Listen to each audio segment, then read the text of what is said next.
নমস্কার বন্ধুরা, স্বাগত জানাই আপনাদেরকে আমাদের এই চ্যানেলে। আজ যে বিষয়টি নিয়ে আমি আসলে এই ভিডিওটি বানাচ্ছি, এটি একজনের অনুরোধ। সব অনুরোধ সত্যিই রাখা সম্ভব হয় না, কারণ আমার এই কাজটি বাদেও সত্যি বলতে আরও অনেক অন্য কাজ থাকে এবং অন্য কাজগুলি করেই এই কাজটি আমায় করতে হয়। তো সেই কারণে সকলের অনুরোধ যে রাখা সম্ভব হবে এমন কথা সত্যি আমি দিতে পারি না।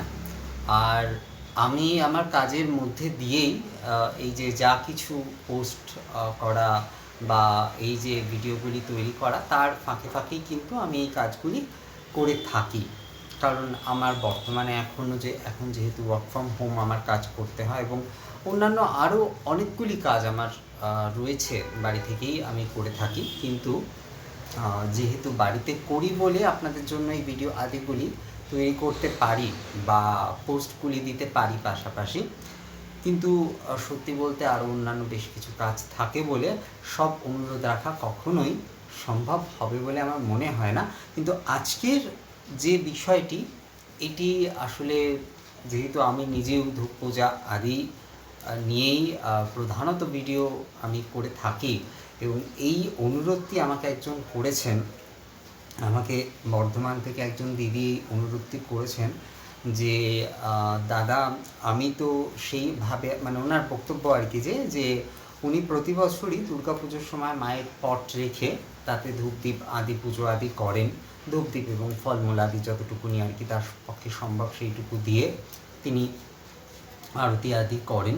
তো তার বক্তব্য যে এই ধূপদীপ শাস্ত্রীয়ভাবে কিভাবে দিতে হয় এটা যদি একটু বলা যায়, শাস্ত্রভাবে কিভাবে দেওয়া যাবে ধূপদীপটি, তো এটি যদি বলা যায়। তো আমার মনে হলো যে যখন এই ভিডিওটি করছি তখন একটু শাস্ত্র উনি জানতে চেয়েছেন। আমি জানি না যে উনি আমি যেটি বলবো এটি পুরোপুরি করতে পারবেন কি না, তবে নিশ্চয়ই বিষয়টি বুঝে গেলে আশা করি না করবার কিছু বিষয় নেই এবং এমন কিছু এই বিষয়টি কঠিন বিষয়ও কিন্তু নয়। তো উনি যেহেতু এটি জানতে চেয়েছেন এবং উনি ধূপদীপ দিয়েই প্রধানত, অর্থাৎ ওই ধূপ মানে গন্ধ পুষ্প ধূপদীপ আদি উনি হয়তো মন্ত্র আদি সেভাবে জানেন না আর কি। তো সেই কারণেই বলেছেন যে এই ধূপদীপ আদি কিভাবে মাকে নিবেদন করব, অন্তত এইটুকুনি নিবেদন যদি আমি করতে পারি উপাচার, সত্যিই তো যদি একটা দুটো যে কটি উপচারই যে কেউ যদি পুজোর সময় মানস পূজাটি আগে করে নিয়ে অন্তত একটি উপাচারও যদি খুব বিধিভাবে করতে পারেন, একটি উপাচারও যদি মাকে খুব সুন্দরভাবে নিবেদন করতে পারেন, তাহলে তো সত্যি বলতে গেলে আপনার পুজো অবশ্যই সম্পূর্ণ হবে। আমি এখানে এটি ভাবের অর্থেই বলছি এবং শাস্ত্রের, কারণ তিনি তো একটি উপাচার শাস্ত্র অনুসারেই করছেন। তো সুতরাং তার পুজো কিন্তু যদি তিনি একটি উপাচারও একদম শাস্ত্রসম্মতভাবে বিধি অনুযায়ী করেন, আমার মনে হয় মা তার পুজো সম্পূর্ণভাবে গ্রহণ করবেন। মা তো সকল সন্তানের পুজো গ্রহণ করবার জন্যই এই নবরাত্রিতে তিনি বিরাজ করেন। এই 9 দিন তিনি এই ধরাধামে আমাদের সকলের কাছে থাকেন, এতটা কাছে। তো যিনি যেভাবে পান, তো মানসে মাকে পুজো করে, মানস উপাচারের পুজোটুকুনি করে, বা সবাই যদি মন্ত্রটুকুনি নাও বলতে পারেন, অন্তত তিনি মনে মনে যেন মানস উপাচারের সবগুলি নিবেদন করেন। এবং মানস উপাচারের মন্ত্রটিও কঠিন নয়, আমাদের অলরেডি সেটি দেওয়া রয়েছে। তো সেটি করে নিয়ে যদি এই ধূপ দ্বীপ আদি এইটুকুনি উপাচারও যদি ঠিকঠাকভাবে, এই ধূপদীপ উপাচারটুকুনি যদি ঠিকঠাকভাবে অন্তত নিবেদন করা যায়, যে আগে আমি গন্ধ পুষ্প দিয়ে মাকে মাল্যে আদি দিলাম এবং তারপরে এই বিধি অনুযায়ী ধূপদীপ আদি দিয়ে তারপরে নৈবেদ্য আদি দিয়ে তারপরে মায়ের আরাত্রি করব। তো ধূপদীপের যে শাস্ত্রীয় বিধিটি বলা হয়েছে, আমি এটি মন্ত্র মহোদধির থেকে আপনাদের বলছি। খুব সুন্দর বর্ণন রয়েছে মন্ত্র মহোদধি যে গ্রন্থে, এটির খুব সুন্দর বর্ণন রয়েছে। অসাধারণভাবে কীভাবে স্টেপ বাই স্টেপ করতে হবে শাস্ত্রীয়ভাবে, এটি খুব সুন্দরভাবে বলা রয়েছে আগমোক্ত পদ্ধতিতে। তো সেইটি আমি আপনাদের বলছি। তো এখানে প্রথমে যেটি বলা হয়েছে, আমি এখানে ধূপ দ্বীপ এবং উনি আমাকে ধূপ নৈবেদ্য সম্পর্কে বলেছেন। যেহেতু আমাদের যেহেতু ধূপ নৈবেদ্য নিয়ে ভিডিও রয়েছে এবং উনি দেখেছেন, আমি ধূপ নৈবেদ্য সম্পর্কে আসছি। মূলত ধূপদীপ সম্পর্কে আমি এই ভিডিওতে বলবো, তারপরে ধূপ নৈবেদ্য সম্পর্কে বলছি। তো মাকে ধূপ দীপ নিবেদন করবার ক্ষেত্রে বলা হচ্ছে যে ধূপপাত্র যেটি, সেটি গুগ্গুল আদি সুরধূপ দ্বারা, অর্থাৎ গুগ্গুল আদি যে ষড়ঙ্গ ধূপ আদি রয়েছে সেটি প্রজ্বলন করতে, এবং এখানে যেমন বলা হয়েছে যে প্রজ্বলিত অঙ্গারে ফট মন্ত্র আদি, এবং তারপরে যে পাত্র রয়েছে পাত্রের পূজা করে নমঃ মন্ত্রে পুষ্প অর্পণ করতে। এই ব্যাপারটিতে আমি আর যাচ্ছি না, এটি যারা অধিক অর্থাৎ আরও বিস্তারে করবেন এটি তাদের জন্য, কিন্তু এই ব্যাপারগুলি তো সকলের পক্ষে করা সম্ভব হবে না, তাই এটি দিলে, এই বিষয়টি বললে হয়তো একটু এটা আর অন্যরকম একটু কনফিউশন হতে পারে, তো সেই জন্য আমি এটা আর যাচ্ছি না। যেরকম এই যে এতে শৈবাং ধূপায় নমঃ বলে যে সামান্য অর্ঘ্যের জল দ্বারা বা ওই আচমন পাত্র যারা সাধারণ পুজো করছেন, আর যারা সেই অর্থে একদম উপাচারের পুজো করছেন, তারা ওই সামান্য অর্ঘ্যের জল দ্বারা এতে শৈবাং ধূপায় নমঃ, এতে শৈবাং ধূপায় নমঃ, এতে শৈবাং ধূপায় নমঃ বলে ধূপকে 3 বার জল দ্বারা প্রক্ষণ করে এইবার গন্ধপুষ্পে পুজো করছেন। গন্ধপুষ্পে পূজা আদি করে তারপরে বলা হয়েছে যে বাম হাতের তর্জনী দ্বারা ধূপ স্পর্শ করে কিন্তু বলতে বলছেন যে বনস্পতি রসোদিব্য এই মন্ত্র আদি পাঠ করতে বলছেন, এবং তারপরে হচ্ছে যে বনস্পতি রসোদিব্য গন্ধাঢ্য সুমনোহরা মায়া নিবেদিত ভক্তা ধূপোয়ং প্রতিগৃহীতম। আরেকটি রয়েছে বনস্পতি রসোদিব্য গন্ধাঢ্য সুমনোহরা আঘ্রেয় সর্বদেবানাং ধূপোয়ং প্রতিগৃহীতম। এরপরে বলা হচ্ছে যে যে দেবতার পুজো হবে আর কি, যেমন প্রথমেই আমি বললাম আপনাকে যে ওই এতে শৈবাং আদি করে নিয়ে, এবং তারপরে হচ্ছে যে ওই গন্ধপুষ্প দ্বারা পুজো হবে, এবং তারপরে তো অধিপতি দেবকে যেরকম দেওয়া হয় সেটি হচ্ছে, এবং তারপরে যথারীতি যে যাকে হচ্ছে যার পুজো অর্থাৎ মায়ের পুজো হচ্ছে, তো এতদধিপতয়ে দেবায় শ্রী বিষ্ণবে নমঃ, এতদ সম্প্রদানায় শ্রী শ্রী ভগবতী দুর্গায় নমঃ, এইভাবে কিন্তু হচ্ছে। এবং তারপরে ওই বাম হাতের যে তর্জনীটি রয়েছে সেটি দ্বারা ধূপ পাত্র স্পর্শ করে এই বনস্পতি রসোদিব্য মন্ত্র আদি বলবার পর যে শঙ্খ জল রয়েছে, সেইটি ভূমির উপর, অর্থাৎ সেই শঙ্খ জলটি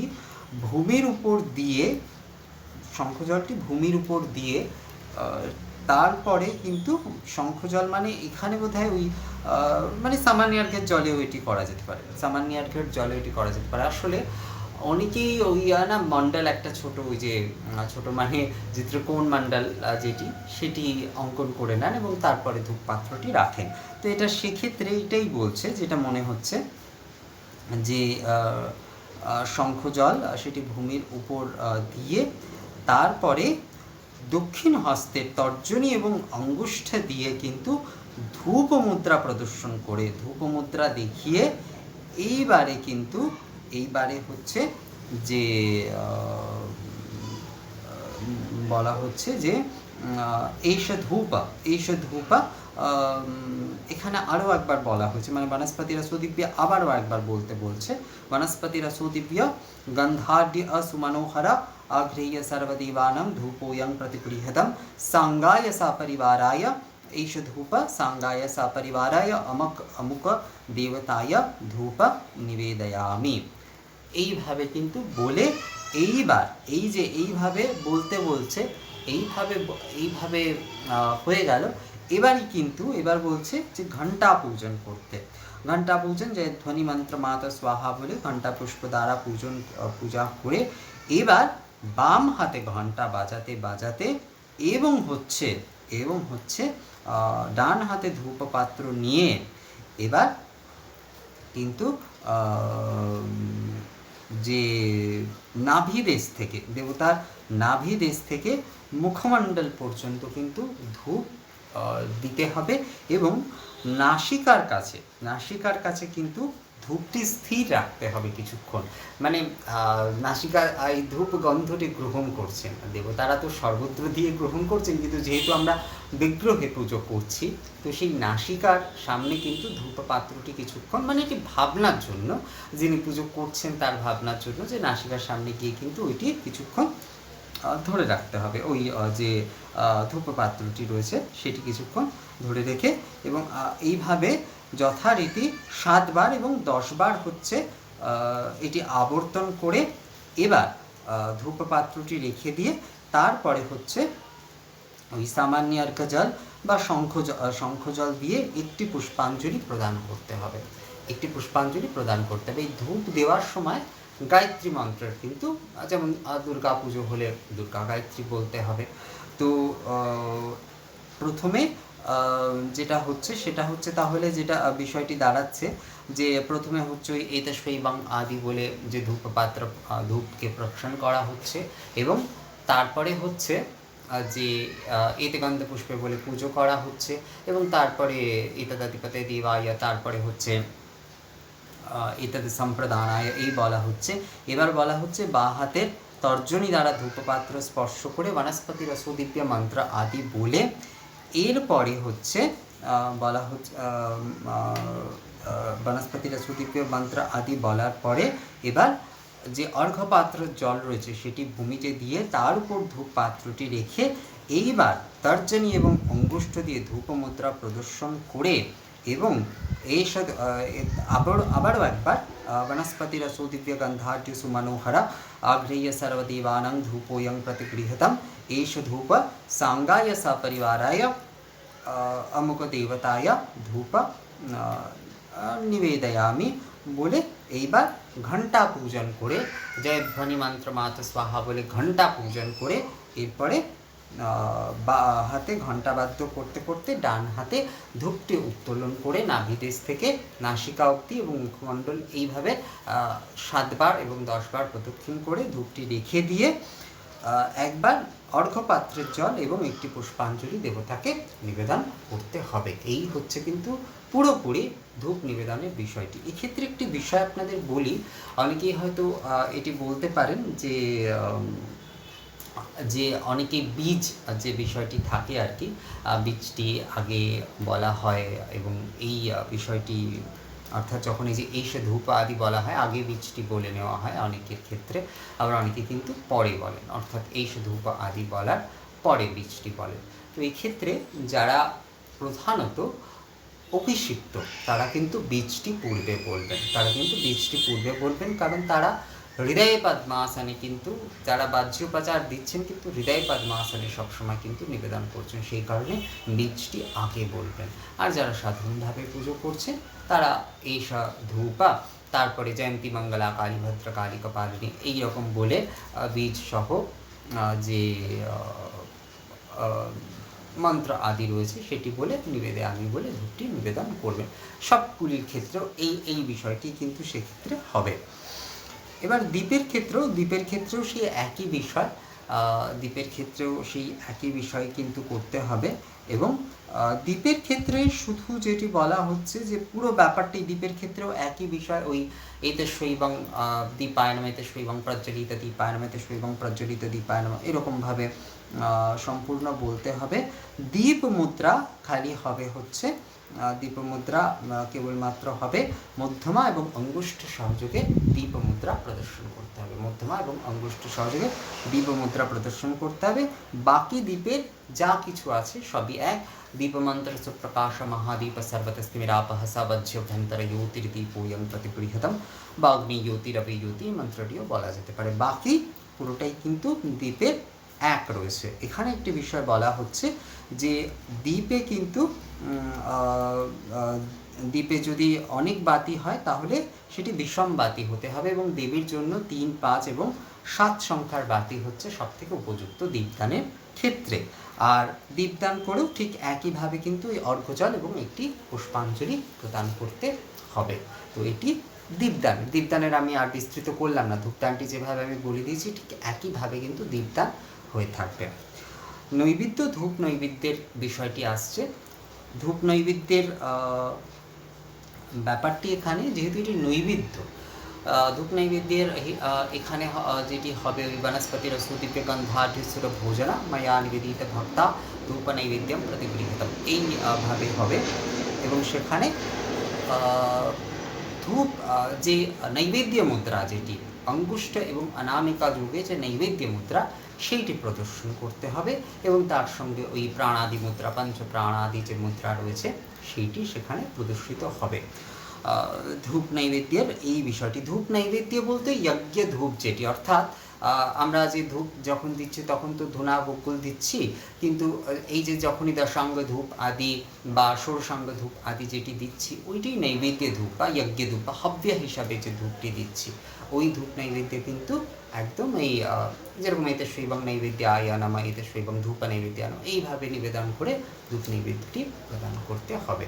এবং ধূপ নৈবেদ্যের ক্ষেত্রে কিন্তু নৈবেদ্য মুদ্রা অঙ্গুষ্ঠা এবং অনামিকা যুগে হবে। তো এই